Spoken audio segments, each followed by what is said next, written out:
so I've tuned my strings to the harmonics series so that when I'm putting lots of distortion, I can get better chords. Because if you take roughly the normal tuning, now in this situation my this is DAD power chord. The A is in a slightly different location than what you normally have, but in any case, you can take any note. Like if you have a minor third, if it beats too much, you bend the bottom string up a little bit to narrow the interval. There you go, that's the least beating. Or if you have a situation where you need to widen the interval, like with a minor, there's way too much noise in that, so you bend the top string up to widen the interval.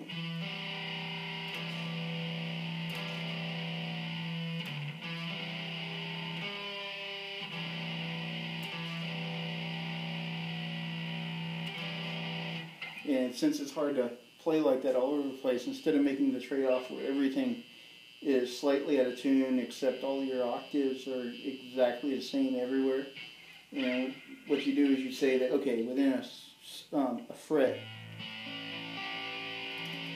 everything is in tune up to the harmonic series.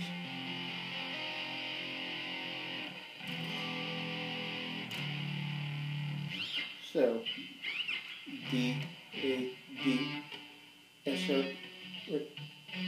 A, and then this is like a C. So A, C, but this one, it's a little flat. And also the same with, here's my D. And then the F sharp for the fret would be this. But that gives me a muddy third chord if I play third chord. See if I narrow the interval, the power chord sounds better.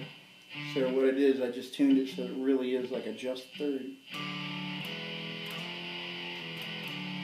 So in all the places where I want a just third interval, I play these two strings. In all the places where I want just minor, I play these other two strings.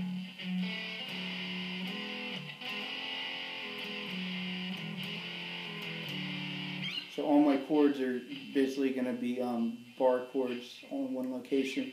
If you start spanning across frets, there's places where it will work, like these bottom two strings.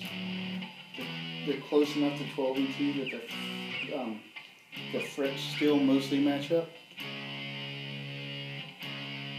As you can tell, there's a little bit of room for adjustment to make the chords take a little bit of the mud out of them.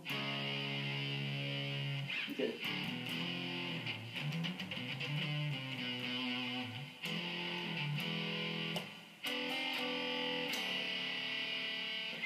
And this 7/6 is basically a microtonal interval because it's basically a minor third that's a little bit flatter.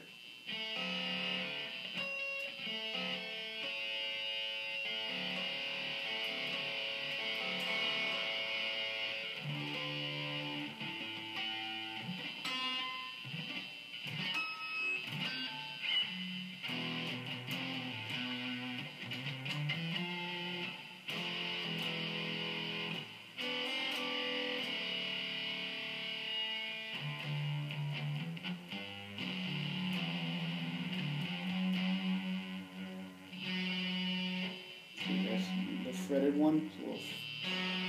So you really only use these other tunings of strings just so that you can get the chords without the mud. Because even when you can bend up to get the mud out of the chord, it's better to just have a couple strings you can bar across for that right interval.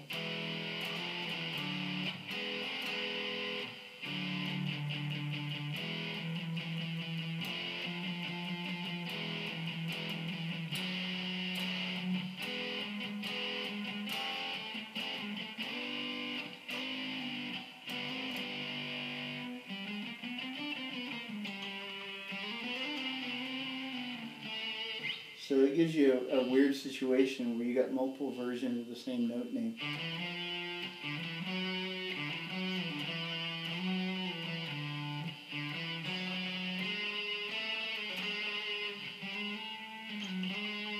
long as you're doing single note runs, you don't really notice.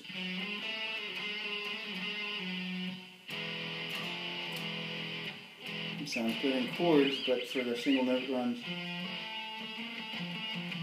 you want to use these bottom string. Okay, so tuning by the harmonics to get to them.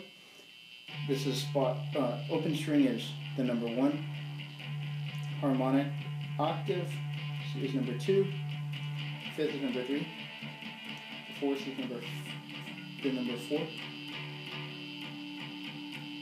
Number 5 is a minor third slightly flat. That's the whole reason why the just version is slightly flat. I'm sorry, major third. And the minor third, like a minor third, slightly sharp. That's number 6.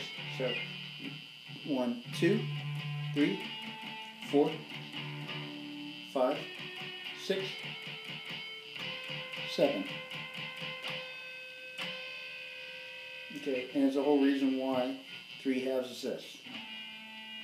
3 over 2. 4 over 3. Same 5 over 4. 6 over 5. 7 over 6.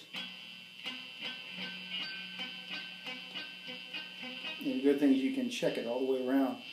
Because the way the ratios come out, that means you're guaranteed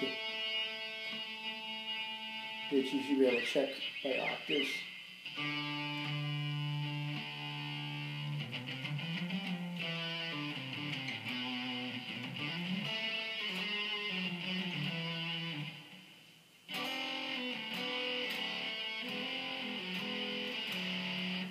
As a side note, if you really want to use just intonation, having 12 frets per octave kind of makes it really difficult, so this is why I'm getting creative with strings. You need a lot more frets. You either need to go fretless or you have different numbers. 31 is actually pretty good for getting really good major and minor thirds. It's slightly weaker than what we currently have for the fifths, which are important, but the fifths are already really close. It's just that the minor and major thirds are really off in 12 notes per octave. And if you had a guitar with 31 per octave, you could do really good power chords with thirds in them, and they wouldn't sound muddy at all. And 53 would be better, but there's a heck of a lot of frets to deal with. And you almost end up having to go fretless at that point.